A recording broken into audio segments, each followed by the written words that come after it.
Trigonometry can be very confusing for some students, and I think part of the reason why is because there's so many random functions that you have to know about, and this is just a list of the main ones, and there's all the inverse ones, the hyperbolic ones. There are so many other random trig functions that just don't really make a lot of sense to be worried about, essentially. So here's the list of 6 that you'll probably learn in middle and high school and college. And I want to simplify it all down just because this is too much. This is, I mean, it's not that it's, unbearably much, but it's an overwhelming amount for a lot of people, and it's not necessarily useful. So let's start by looking at these bottom 3. These are the easiest to get rid of because they're just the inverses of the top 3. Cosecant of x is just 1 over sine of x. Meanwhile, secant of x is 1 over cosine of x, and cotangent of x is 1 over tangent of x. They're literally the inverses of these top 3. So I think it is safe to say we can actually just get rid of them.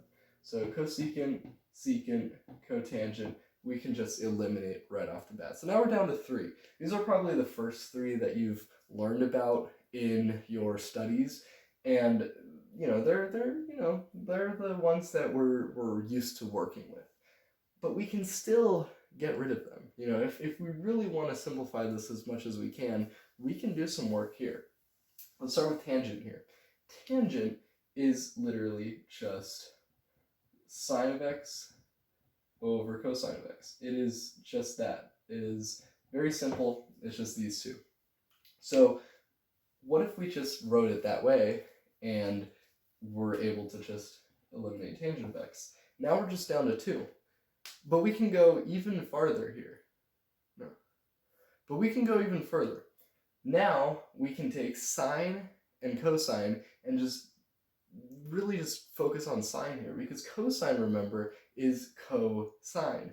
It is taking the complement of sine, essentially. So cosine of x, is sine of pi over 2 minus x.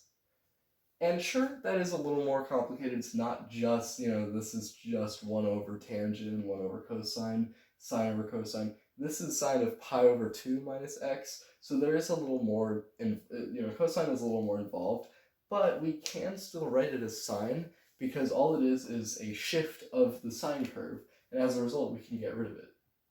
And now, we are just left with sine of x. We can express everything in terms of sine. So for example, cotangent I think is the most involved, the most complicated function that we have on this list, because we have this tangent here, and the tangent deals with sine and cosine we can see is rewritten there. So let's rewrite cotangent and see what we get. So if it's 1 over tangent of x, if we know tangent is sine over cosine, 1 over that would be cosine over sine. And we know cosine is sine of pi over 2 minus x.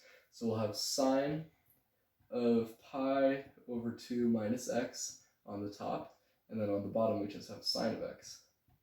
So it's not that bad, but I can see how this gets a little complicated, and if you're writing a lot of cotangents or a lot of this particular expression, it gets kind of annoying to repeat it over and over and over. So I would suggest just, in that case, maybe sticking to cotangent. But other than that, I don't see a practical use for them. If it's just 1 over sine of x, just write it out. You don't have to make a new function for that. There's no 1 over logarithm of x function. This is also, it kind of makes sense to have cosine. Tangent, tangent comes up pretty frequently, so it also makes sense to have sine over cosine. So really it's these 3, sine, cosine, and tangent, that I'd say keep. If you really want to keep it as minimalistic as possible, you can just have sine, and that's fine. So really the idea here is trigonometry is just a study of the sine curve. Everything else is based off of that. You can see here you can write anything in terms of sine. So it's really cool.